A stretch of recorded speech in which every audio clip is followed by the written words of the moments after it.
পরের ঋণ আমল নামা কইরো না জমা, তোমরা পরের ঋণ আমল নামা কইরো না জমা। গীবত করতে খুব মজা লাগে। দেলোয়ার হোসেন শাইরি তিনি মারা গেছে, তার একটা উদাহরণ আছে, তো আমাকে খুব ভালো লাগে। উদাহরণটা কি? উদাহরণটা এরকম যে কারো যখন দাঁত এলা চুলকানি হয়, হাদা চুলকানি, চুলকানি বুঝেন, হাত দাঁত বুঝেন তো, যখন হয়, যখন জোরে যখন চুলকায় তো আঙুল দিয়ে ঘুষা মানে এমন মজা লাগে, খুব ভালো লাগে। ভালো লাগে না? চুলকাতে এতটা ভালো লাগে, যখন থেমে যায় তারপরে আখেরি আঞ্জাম কি, এত জ্বলবে আর থাকা যাবে না, বাপরে বাপ। চুলকাতে খুব মজা, কিন্তু পরের আঞ্জামটা এত কঠিন হবে যে ছটপটে থাকা যাবে না, রক্ত বেরিয়ে একাকার হয়ে যায়। ঠিক তেমনি ভাবে গীবাত হলো এরকমই। গীবাত লোকের পরনিন্দা করতে খুব মজা লাগে, চায়ের দোকানে বসে খুব মজা লাগে। জি, আজ শুনে ওকে মজা লাগে, বাহ খুব বল, ঠিক বল বল, খুব মজা। কিন্তু আখেরি আঞ্জাম জানি না।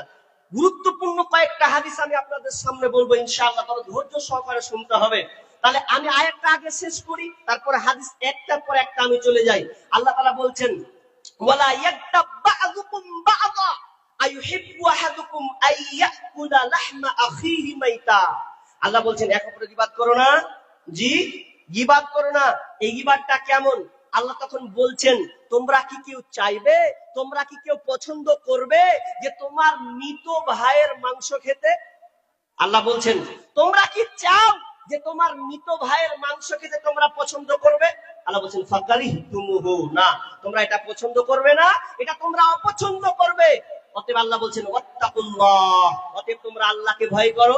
ইন্নাল্লাহা তাওয়াবুর রহিম, তিনি হচ্ছেন তাওবা কবুলকারী, তিনি হচ্ছেন তাওবা কবুলকারী এবং অসীম দয়ালু। জি, তাহলে আমাদেরকে এই গীবাত থেকে বাঁচতে হবে। একটা কথা আমি আপনাদেরকে বলি, হ্যাঁ জি, লোকের গীবাত করে আমার কি লাভ? কি লাভ? আমার কি লাভ হবে? কি হবে আমার ফায়দা? বরঞ্চ আমার লস হবে। চলেন সহিহ বুখারী থেকে একটি, মুসলিম থেকে আপনাদের হাদিস। আজকে কালেকশনের ব্যাপার আছে নাকি? দাম যে দিয়েছে কি ব্যাপার? আজকে কালেকশনের যে নয়, তাও হবে, মসজিদে দিয়ে দেবে, যাক দিয়ে দেবে জায়গা। এটা কালেকশনের নয় তো, আমি তো আগে থেকেই জানি। যাই হোক, উনি দিয়েছেন, আলহামদুলিল্লাহ। যাক, আল্লাহুম্মা সাল্লি আলাইহি আল্লাহুম্মা বারিক আলাইহি, তার দানকে আল্লাহ তুমি কবুল করো। জি, কি বলছিলাম? গীবাত কত জঘন্য, কত বড় ধরনের একটা অপরাধ। তাহলে হাদিস চলে যায় আপনাদের কাছে। বিশ্বনবী সাহাবীদেরকে বললেন, আতাদুরুনা মাল মুফলিস, ও আমার সাহাবীরা বলো, অভাবী কে, দরিদ্র কে, অসহায় কোন ব্যক্তি, তোমরা কি বলতে পারবে? আতাদুরুনা মাল মুফলিস, অসহায় ব্যক্তিকে, অভাবী লোককে, গরিব লোককে তোমরা কি বলতে পারবে? সাহাবীরা বললেন, ফাকালা ইন্নাল মুফলিসু ফিনা মান লা দিরহামা লাহু ওয়ালা মাতা।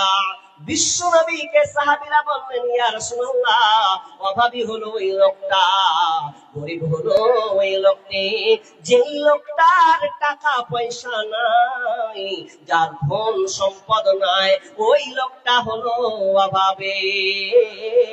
যখন সাহাবীরা এই কথা বললেন, ফাকালা, আল্লাহ রাসূল তখন বললেন, ইন্নাল মুফলিসা মিন উম্মতি ইয়াতি ইয়াউমাল কিয়ামাতি বিসালাতিন ওয়া যাকাতিন ওয়া সিয়ামিন ওয়া যাকাতিন। বিষ্ণু বললেন, শোনো, গরিবকে, অসহায়কে তোমরা শুনে নাও। তোমরা টাকা পয়সার ব্যাপারে বলেছো, ধন সম্পদের ব্যাপারে বলেছো, অথচ মুফলিস, ওই অসহায় ব্যক্তি হলো ওই যেই লোকটা বিচারের মাঠে, বিচারের দিন নামাজ নিয়ে হাজির হবে, সিয়াম নিয়ে হাজির হবে, রোজা নিয়ে হাজির হবে, যাকাত দান সাদকা নিয়ে তখন বিচারের ময়দানে যখন হাজির হবে, সে এমন অবস্থায় উঠবে, এমন হালাতে উঠবে যে ওই লোকটা কাউকে অপকালি দিয়েছে, কাউকে অপবাদ দিয়েছে, কারো জমি আত্মসাৎ করেছে, কাউকে মেরেছে, কাউকে হত্যা করেছে। এই রকম লোক, যেই লোকটা এত কিছু আমল করার পরেও সে অনেক গুনাহ নিয়ে যেন দাঁড়াবে। কারো গীবাত করছে, কারো পরনিন্দা পরচর্চা যে করেছে, এক কথায় চুগলখড়ি, যার চুগলখড়ি করা তার কাজ, এই কাজে সে সব সময় যেন নিয়োজিত ছিল। দোকানে আড্ডা পিটে বলতো, বাজারে মার্কেটে সদা সর্বদাই বন্ধু বান্ধব নিয়ে অপরকে যেন তারা নিন্দা ঠাট্টা করতো।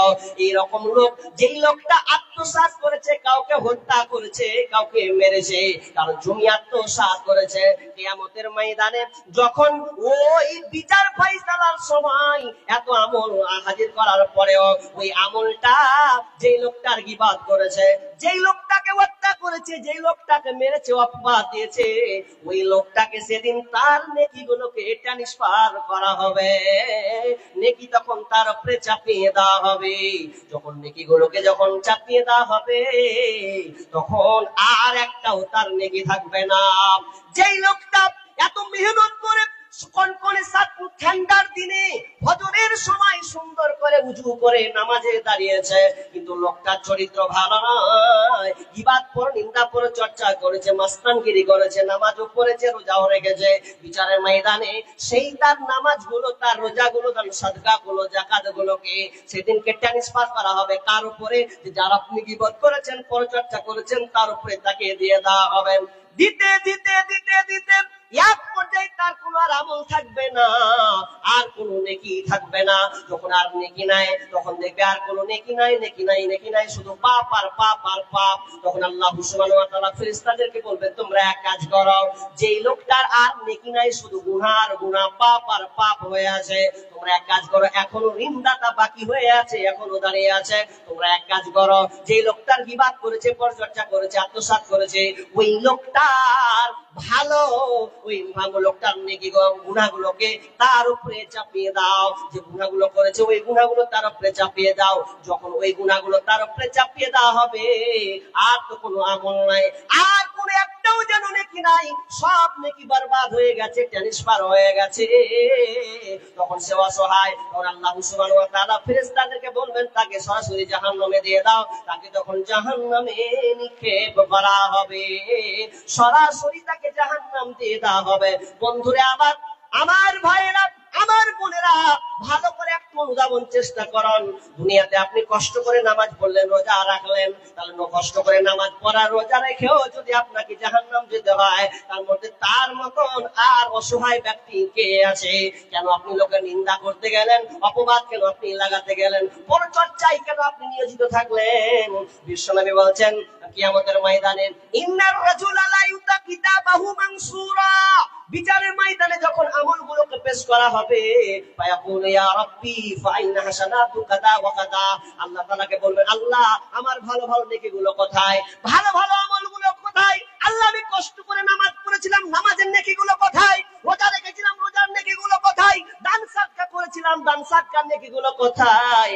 আল্লাহ সুবহানাহু ওয়া তাআলা এক কথায় বলবে, ফায়াকুলু মুহিয়াত বিইতিয়াবিকান নাস, আল্লাহ সুবহানাহু ওয়া তাআলা বলবেন, তুমি লোকের যে গীবাত করেছিলে, পরচর্চা করেছিলে, পরনিন্দা করেছিলে, এই জন্য তোমার নেকিগুলোকে তাকে ট্রান্সফার করে দেওয়া হয়েছে।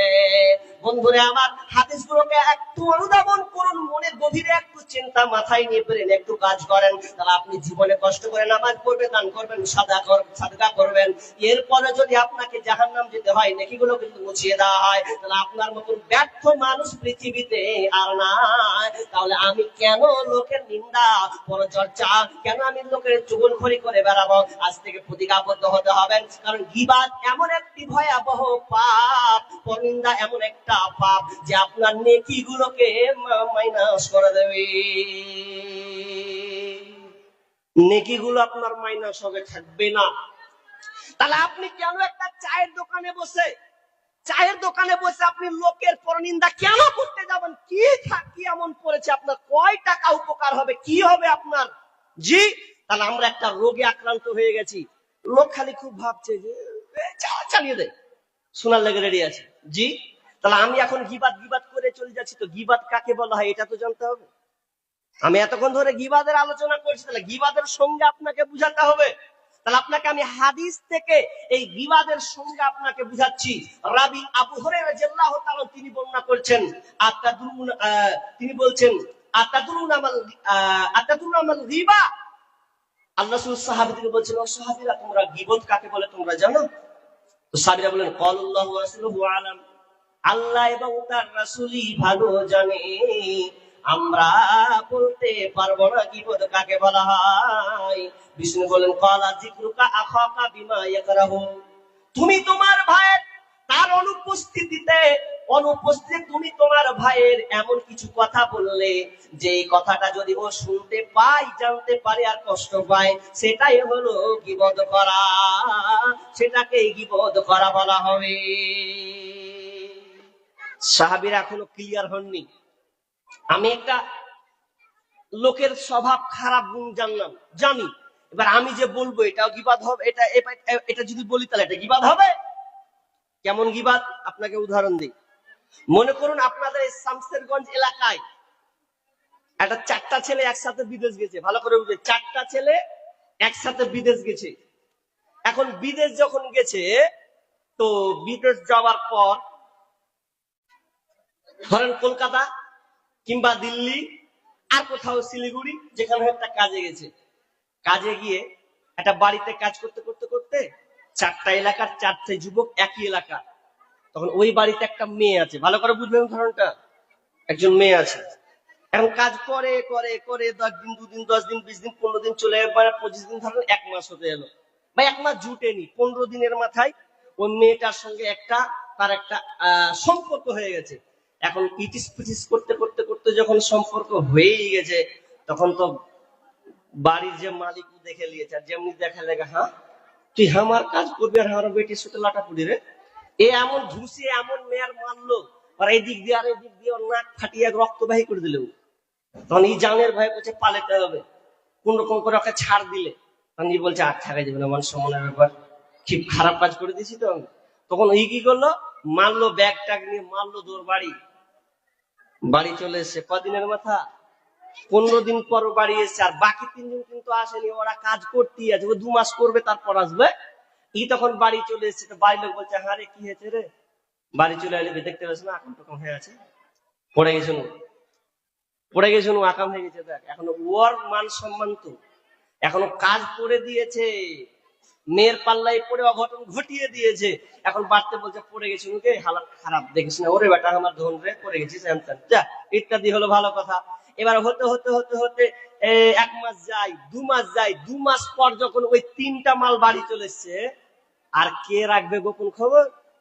তখন দেখছে যে ফের চায়ের দোকানে 3 জন একটি হয়ে গেছে, আর বাকি আর 2 জন আছে। তখন বলছে, হ্যাঁ রে ভাই, তোরা 4 জনে মিলে গেলি, 3 জনা থাকলে উপের চলে এলো, খাম টাম নিয়ে কেমন করে পড়েছিল রে?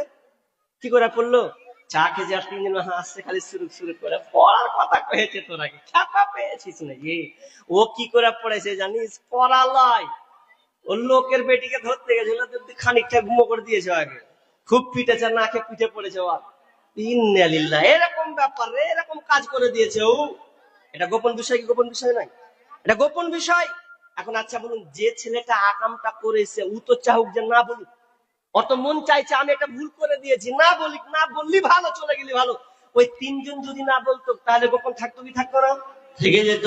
কিন্তু এ যখন শুনবে, ওকে খারাপ লাগবে কি লাগবে না? খারাপ লাগবে তো, খারাপ লাগবে। এরই নাম হলো গীবত। ও একটা অন্যায় করেছে, আল্লাহ রাসূলকে সাহাবীরা ওটাই প্রশ্ন করছেন, জি কিলা আফারাইতা ইন কানা ফি আখি মাকুল, লোকটার মধ্যে যদি ওই স্বভাব পাওয়া যায় তাহলে কি গীবত করা হবে? আল্লাহ রাসূল বলছেন, ইন কানা ফিহি মা তাকুলু ফাকাদ ইকতাবতা। বিশ্বনবী বললেন, যদি তোমার ওই ভাইয়ের মধ্যে ওই গুণটা পাও, তাহলে ওটা গীবত হবে। তুমি তার মধ্যে যদি এই স্বভাবটা পাও, তোমার ওই স্বভাবটা তোমার ভাইয়ের মধ্যে থাকে, তাহলে এটা গীবত হবে। ওয়া ইল্লাম ইয়াকুন ফিহি মা তাকুলু ফাকাদ বাহাত্তা। আর যদি তোমার ওই ভাইয়ের মধ্যে এই স্বভাবটা না থাকে, যদি তোমার এই গুণটা না থাকে, তাহলে তার উপরে তুমি মিথ্যাচার করলে, তোহমাত লাগালে, এক কথাই তুমি তার উপরে অপবাদ দিলে। তার মানে আপনি কারো ব্যাপারে জানেন, এই ব্যাপারটা আপনি কখনোই বলার যেন চেষ্টা করবেন না। কিন্তু কিন্তু 6 জায়গায় গীবত করা যায় যাচ্ছে, ওটা আজকে আমার আলোচনা নাই, কেন ওখানে 1 ঘন্টা ক্রস করতে হবে, বিধায় আমি ওটা আর বলছি না, ইউটিউবে আলোচনাটা আছে। তবে আমি আপনাদেরকে এটাই বলতে চাইছি, আপনি কখনো চেষ্টা করবেন না কারো গোপন কথা বিষয়কে জানার, কারণ বিষ্ণু বলছেন ইয়াকুম আযন্না ফাইন্না যন্না আকযাবুল হাদিস। তারপরে বিষ্ণু বলছেন ওয়ালা তাহাসসু ওয়ালা তাজাসসু, তোমরা কারো মন্দ বিষয়কে জানার চেষ্টা করিও না, এবং তোমরা কেউ গোয়েন্দাগিরি করো না। কেউ মন্দ বিষয় কোনো কিছু করেছে, এটা তুমি কান লাগিয়ে জানার চেষ্টা করো না। কেউ যদি তোমাকে বলতে আসে, তবুও তুমি চেষ্টা করবে না আমি এটা শুনবো না, এবং তুমি কার ব্যাপারে গোপন খবর জানার তাল্লাশি যেন তুমি করো না। এটা একটা বড় ধরনের গুনাহ। আজকে আমরা এই গীবাতে এমন ভাবে জর্জরিত হয়ে গেছি, এমন ভাবে আমরা লিপ্ত হয়েছে যে আমরা বেশিরভাগ সবাই এই রোগে, বেশিরভাগ মানুষ আক্রান্ত হয়ে আছে। দেখেন আজকে বাড়ি বাড়ি গীবাত পরে চর্চা হচ্ছে না, হচ্ছে না? হচ্ছে। আমি ভাবতাম যে মেয়েরা বেশি এই রোগে আক্রান্ত, কিন্তু ছেলেরাও দেখছি বেশি এই রোগে আক্রান্ত। এর কথা ওকে লাগায়, ওর কথা ওকে লাগায়, হয় কি হয় না? তাহলে এই রকম আপনাকে বাঁচার চেষ্টা করতে হবে। আজকে আমরা গীবাত কেমন ভাবে করছি, জি এটা একেবারে একটা বড় ধরনের গুনাহ। কারণ আমি আগেই বলেছি যে গীবাত যদি আপনি করে দেন, তাহলে আপনি যদি আল্লাহর কাছে বসে বসে কেঁদে কেঁদে যদি আপনি দোয়া করেন, আল্লাহ অমুককে গালি দিয়েছি, অমুককে মেরেছি, অমুকের ব্যাপারে রটিয়ে দিয়েছি, একদম যাতে ওর মান সম্মান জেনে না থাকে, এই জন্য রটিয়ে দিয়েছি, আল্লাহ তুমি ক্ষমা করো। আল্লাহ বলে যার করেছি তার কাজ যায়, এখানে এসে কেঁদে কোনো লাভ হবে না। আপনি যদি হাজিও হন, হজ করে ওই ক্লাবটা ধরে যদি বলেন আল্লাহ আমি অমুক জনাকে মেরেছি, খুব কষ্ট পেয়েছে, আমার হাতের জোর ছিল দেখিয়ে দিয়েছি, আল্লাহ বলবেন এখানে নয়, যেখানে যার সামনে তুমি তার ইজ্জত হরণ করেছো, অপবাদ লাগিয়েছো, অন্যায় ভাবে তাকে তুমি মেরেছো, তার কাছে যাও, যে ক্ষমা চাও। কোনো রেহাই নাই। নেতা মন্ত্রী এমএলএ এমপি যা হোক না কেন, করেছো তুমি এই গুনাহ, এই গুনাহ আল্লাহর সঙ্গে নাই। সরাসরি জয় গরিব আর অসহায় যে হোক না কেন, মানুষ তো মানুষ, তার তুমি নিন্দা করেছো, অপবাদ দিয়েছো, প্রচর্চা করেছো, চুগলখড়ি করেছো, ওর সঙ্গেই তোমাকে ক্ষমা চাইতে হবে। নচেত আমি আল্লাহ, আমার কাছে এই দুয়ার কোনো মতেই খোলা নাই।